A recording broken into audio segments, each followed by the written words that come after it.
मुहवा बांध के बतियई हो कवनो चिन्हे नहीं पाई। मुहवा बांध के बतियई हो कवनो चिन्हे नहीं पाई। Mix by Mahakal recording studio Chhapra. डर लगे कहते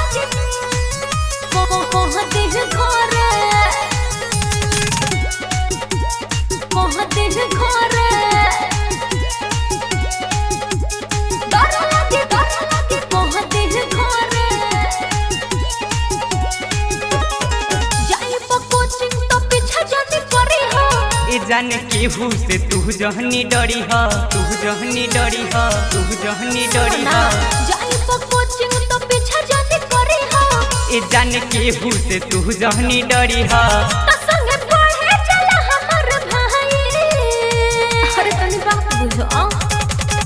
तो मुहवा बांध के बतियई हो कवनो चिन्हे नहीं पाई। मुहवा बांध के बतियई हो कवनो चिन्हे नहीं पाई।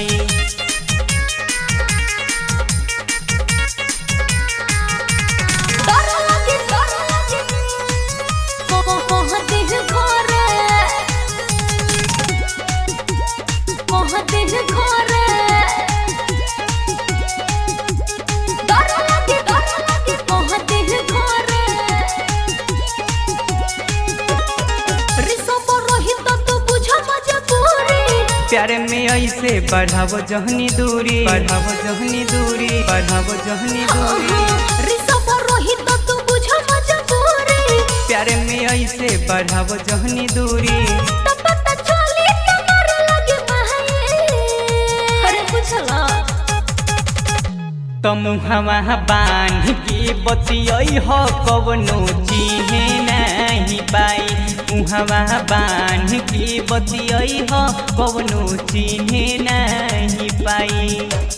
काहे के लइका सब आवेले सब पढ़े डर लगे जाके कम कहती ही घरे। ए जाना यही से न फोनवा उठाई। अरे का करी बड़ा डर लगता। तो मुहवा बांध के बतियई हो कवनो चिन्हे नहीं पाई।